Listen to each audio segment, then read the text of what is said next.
So I've been life coaching now for about 2 years and I love every single minute of it.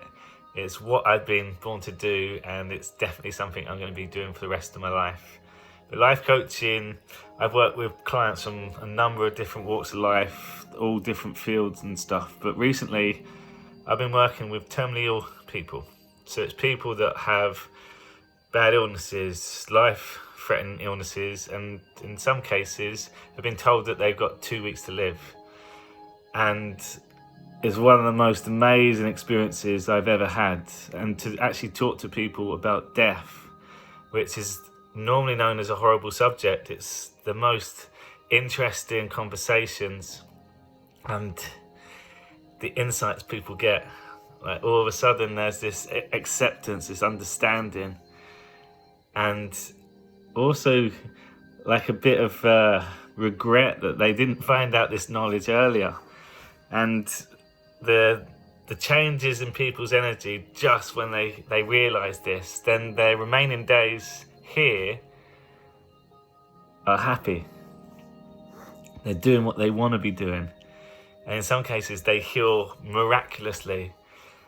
And then, things just go in a different path. So you can see it's, I love it. I absolutely love it. They've got people that have been told that they've got 6 months to live. And you can go into that believing it. You've got 6 months to live. I work with people that have the illness, but I also work with people who are supporting them. And in the last month, I've had 2 deaths. But yet the experiences from both of them have been incredible. So there's a lot of blame from a daughter in one of these cases, and she'd done everything, like unbelievable. But the dad, actually, it seemed like he accepted. He just wanted to go. He was ready to go. So death is something that's not talked about at all. It's hidden from us. It's a horrible subject and we fear it. But if you think about it, we all are going to die. We all die. So it's just accepting that. That's the hardest thing. But it's hard to accept when we're told that death is the end point. And that's it. Once you die, that's it. That's scary, because then it is clinging on to life that we have here. But all the stuff that I've been looking into and the experiences that people have in, death is just the beginning. Like, it's just the expansion.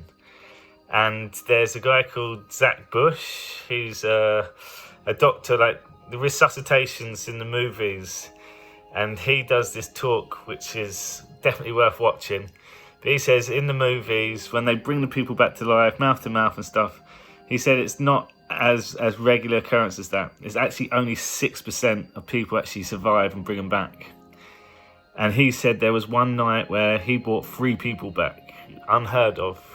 And he said the different types of people, there was like a young boy, there was a priest, and there was someone else, completely different people. And he said all 3 of them all said the same thing when they come back. Why did you bring me back? Which is crazy. And then all of them said at that point when they died, there was acceptance. It's the first time in their life that they feel accepted, complete acceptance. And that is so, so powerful. But what he then says is that shows that there's a lot more to death than what we are led to believe. But think about it, death is never around us. Like when people die, we don't see the bodies. They go straight to the church and they're in the coffin, like you don't see them. And when you do see them, open casket, they've got all paint and makeup on, so it's not really them.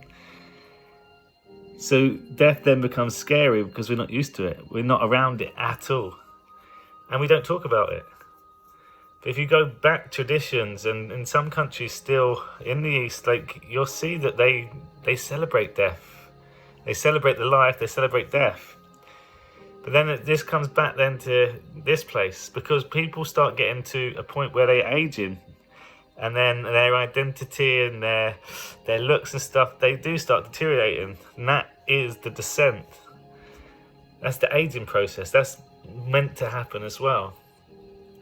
But if you know that would happen, when you get to 50 and you start stressing, oh my God, I'm getting older, I'm getting closer to dying, I'm going to lose people. you're spending like your last remaining years here stressing. And if you know that you're gonna die, like, and you can accept that, and now you know that it's going to be more exciting anyway, then you can enjoy your rest of your time here. Another thing to think about when you are stressing and you're worrying and panicking, and yes, death is not a great subject, it's not a nice thing, it can be really, really sad. But if you're stressing about that for your remaining time here, and you've got daughters, you've got granddaughters, what do they need right now? Do they want their parents to just be stressing and anxious for the last 40 years? Or do they need the grandparent or the parent just to be that role, that character, and just turn up as that?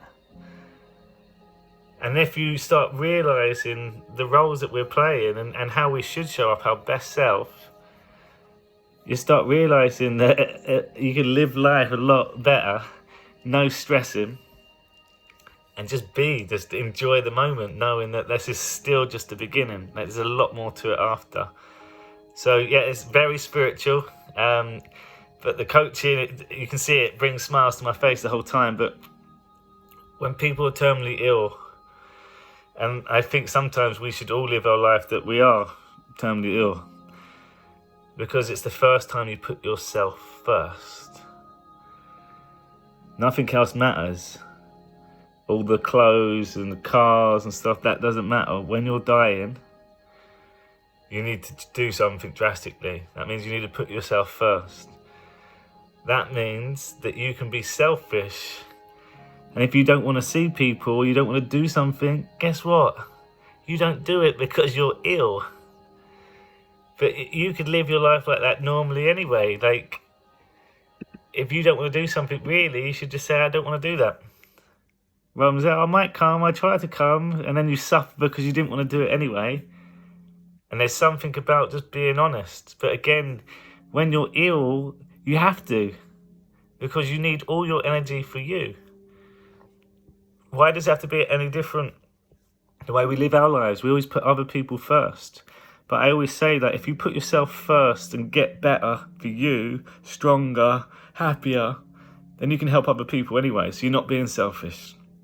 So putting yourself first is so powerful as well. So it's just to highlight that we don't have to stress. We can accept, we can learn to understand, and we can know that there is a lot more out there than we actually realise. And yeah, it's really been interesting.